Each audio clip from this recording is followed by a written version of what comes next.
देश के इतिहास का सबसे अक्षम कैबिनेट, एक मंत्रियों का कैबिनेट जो न केवल खतरनाक है बल्कि खतरनाक तौर पर एक मजाक बनकर रह गए हैं। आखिर एक पूर्व आईएएस ने क्यों कहा कि मोदी जिस कैबिनेट को लीड कर रहे हैं वो भारत के आजादी के इतिहास के बाद से सबसे अक्षम कैबिनेट है।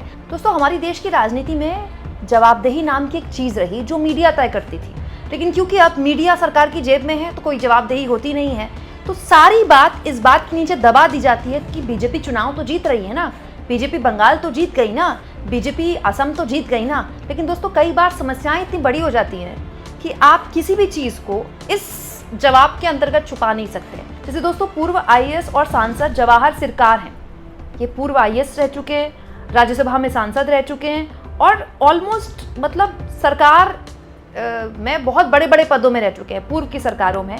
मतलब आप सोचिए कि सेक्रेटरी जीओआई रह चुके हैं, प्रसार भारती के सेक्रेटरी रह चुके हैं। मतलब प्रसार भारती में दूरदर्शन और एआईआर, ऑल इंडिया रेडियो सब आता है। कितना बड़ा पद हुआ, मतलब बहुत ही बड़ा पद। दोस्तों, उन्होंने प्रधानमंत्री मोदी की कैबिनेट को ये कहा है कि आज़ादी के बाद से सबसे खराब कैबिनेट है। इतनी खराब कैबिनेट कभी नहीं देखी हमने। और तो और सरकार कह रहे हैं कि ये जो यूनियन मिनिस्टर्स हैं, नाम ले रहे हैं बाकायदा, वो धर्मेंद्र प्रधान, निर्मला सीतारमण, एस जयशंकर, अश्विनी वैष्णव, हरदीप सिंह, गिरिराज सिंह, मतलब ये सरकार के सबसे खराब परफॉर्मेंस मंत्री हैं। तो कह रहे हैं ये जोक है, ये मजाक है। Worst cabinet since independence, let that sink in. इस सच्चाई को स्वीकार करना ही होगा कि आजादी के बाद से ये वर्स्ट कैबिनेट है। Dharmendra Pradhan must be thrown behind bars. Dharmendra Pradhan को तो जेल में डाला जाना चाहिए। Sacking is not just enough, मतलब केवल मंत्री पद से बर्खास्त करना नहीं, धर्मेंद्र प्रधान को जेल में डालना चाहिए। दोस्तों, ये बोल रहे हैं जवाहर सिरकार। दोस्तों, जवाहर सिरकार कोई विपक्ष के एजेंट नहीं है, विपक्ष के नेता नहीं है।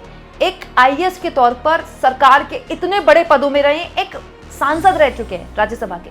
दोस्तों, और जिन मंत्रियों के जवाहर सिरकार नाम ले रहे हैं, आप देखिए धर्मेंद्र प्रधान, मतलब शिक्षा मंत्री पर इतने गंभीर सवाल खड़े हो गए। कोई और सरकार होती तो अब तक 4-5 बार एक ही मंत्री का इस्तीफा हो गया होता। कितनी शर्मिंदगी की बात है कि इस देश में एक पेपर ढंग से नहीं हो पा रहा है, एक पेपर। और उससे भी ज्यादा शर्म की बात यह है कि मोदी जी अपने इस मंत्री का इस्तीफा नहीं ले पा रहे। मोदी जी इस मंत्री को न जाने क्यों ढो रहे हैं। निर्मला सीतारमण, दोस्तों देश का रुपया पाताल में जाने को है, ठीक है। इस वक्त जब मैं वीडियो रिकॉर्ड कर रही हूँ 95 पर है। एक दौर था कि हर दिन खबर आ रही थी रुपया अब गिरा तब गिरा, चर्चाएं हैं कि 100 के पार जाएगा। बाकायदा सरकार से जुड़े हुए अधिकारी आर्टिकल्स लिख रहे हैं, बयान दे रहे हैं कि आरबीआई को रुपया बचाने के लिए डॉलर्स खर्च करने की जरूरत नहीं है। महंगाई का विस्फोट हुआ पड़ा है, पेट्रोल डीजल के दाम आसमान पर है, उसकी वजह से आम खाने पीने की चीजें महंगी हो रही हैं और वित्त मंत्री की तरफ से कोई बयान नहीं आता। देश की वित्त मंत्री ये तक नहीं बताती कि महंगाई को कंट्रोल करने के लिए सरकार के पास क्या ऑप्शंस हैं। दोस्तों, उसके बाद आ जाते हैं हरदीप पुरी। दोस्तों, हरदीप पुरी का नाम एप्स्टीन फाइल में आया था। हरदीप पुरी ने खुद प्रेस कॉन्फ्रेंस करके स्वीकारा था कि वो कुछ बार मिले थे और दुनिया भर में एप्स्टीन फाइल का नाम जिसका नाम एप्स्टीन फाइल में आया वहां मंत्रियों की बर्खास्तगी हुई। लेकिन हरदीप पुरी को न केवल सरकार ने बचाया बल्कि उस कंट्रोवर्सी के बीच पीएम ने उनको जन्मदिन विश करके अपना प्रोटेक्शन दिया।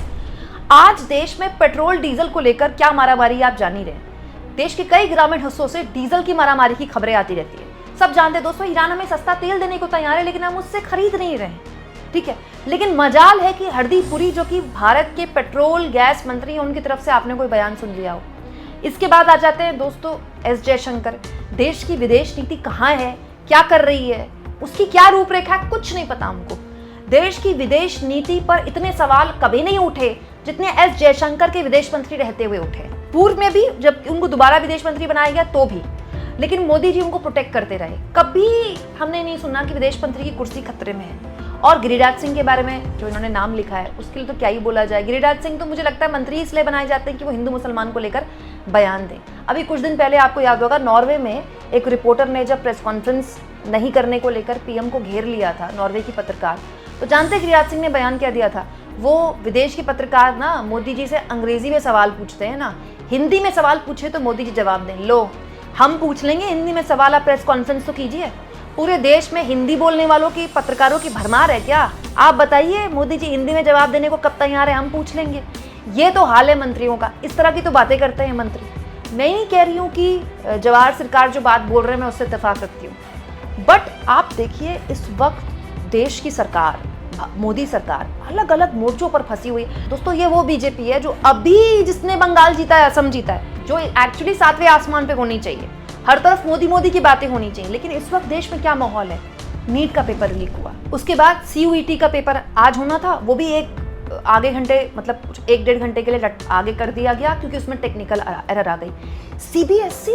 CBSE नाम की संस्था पे कभी सवाल नहीं उठे। क्या मेस हो गया CBSE का। हालत ये है कि सरकार को पेपर करवाने के लिए सेना की मदद लेनी पड़ रही है और ये सब कुछ क्योंकि एक मंत्री को मोदी सैक नहीं कर पा रहे हैं। आप सोचिए कितनी गंभीर बात है।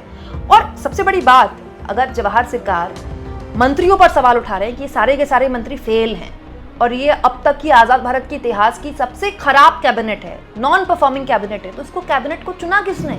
दोस्तों इन सभी लोगों को मंत्री बनाया किसने? जब 2024 में तीसरी बार मोदी जी PM बने, यही कहा गया ना कि बिजनेस एज यूजुअल। वही वित्त मंत्री थी, वही वित्त मंत्री बन गई, वही विदेश मंत्री थे, वही विदेश मंत्री बन गए, वही रक्षा मंत्री थे, वही रक्षा मंत्री बन गए। गिरिराज सिंह पहले भी मंत्री थे, गिरिराज सिंह फिर मंत्री बना दिए गए। वही विदेश मंत्री थे, वही विदेश मंत्री बन गए।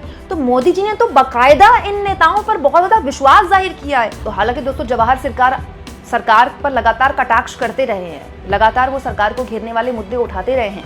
लेकिन अगर सरकार के अलग अलग पदों में इतने बड़े लेवल पर काम कर चुके कोई पूर्व अधिकारी, सांसद और एक पूर्व IAS इस तरह की बात बोल रहे हैं तो कम से कम हेडलाइन तो बनती है। अच्छा, इसमें दोस्तों अश्विनी वैष्णव का भी नाम है। अश्विनी वैष्णव के पास रेल मंत्रालय भी है और अश्विनी वैष्णव के पास सूचना प्रसारण मंत्रालय भी है। इनफैक्ट कहा जाता है कि वैष्णव साहब तो इस वक्त मोदी सरकार के अमित शाह के बाद सबसे ताकतवर मंत्री हैं और पूरा का पूरा जो संचार तंत्र है जिसमें मोदी जी की खूब वाहवाही होती है वो वैष्णव साहब के मंत्रालय के अंतर्गत ही होती है। दोस्तों और जब भी कोई कैबिनेट की बैठक होती है, अश्विनी वैष्णव साहब ही इसके बाद प्रेस कॉन्फ्रेंस करते हैं और आप उनकी प्रेस कॉन्फ्रेंस में भी देखिए वो कोई सवाल नहीं लेते हैं, वो आते हैं, भाषण देते हैं, चले जाते हैं। प्रॉब्लम इस सरकार के साथ जानते हैं क्या है? उनके मंत्रियों पर जब सवाल खड़े होते हैं ना, तो ये जो मंत्री हैं ये अपनी सरकार को डिफेंड भी नहीं कर पाते।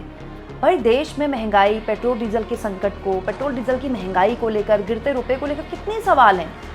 एक्चुअली में तरीका ये है कि वित्त मंत्री को सामने आकर सरकार को डिफेंड करना चाहिए, हर दिन आना चाहिए वित्त मंत्री को सामने। लेकिन वित्त मंत्री हार्डली आती हैं। 1-2 दिन पहले उनका एक बयान आया, बात खत्म। वही धर्मेंद्र प्रधान का हाल है। नीट का जब पेपर लीक हो गया, धर्मेंद्र प्रधान को 48 घंटे लग गए प्रेस कॉन्फ्रेंस करने में, मीडिया के सामने आए तक नहीं बात करने के लिए और उसके प्रेस कॉन्फ्रेंस करके चले गए। और अब बैठकर सारे चैनल्स में इंटरव्यू दे रहे हैं। इंटरव्यू में भी वही सवालों का जवाब दे रहे हैं जो पहले से ही प्रायोजित होते हैं। अगर ये मंत्री अपनी सरकार को डिफेंड करते हुए मजबूती से दिखाई दें तो भी शायद थोड़ा डैमेज कंट्रोल हो जाएगा। लेकिन अभी क्या है, जीतते सब मोदी के नाम पे हैं और अगर कोई संकट आता है सरकार पर, किसी भी तरह की कोई ऐसी चीज होती है जैसे इस वक्त है पेपर लीक के मामले की वजह से, पूरी सरकार डिफेंसिव हो जाती है और मोदी का चेहरा आगे कर दिया जाता है। सुप्रीम कोर्ट पे कहा जाता है कि मोदी जो है वो जांच की निगरानी कर रहे हैं। भाई आप पूरी कैबिनेट सरकार चलाती है कि एक ही व्यक्ति सरकार चलाता है?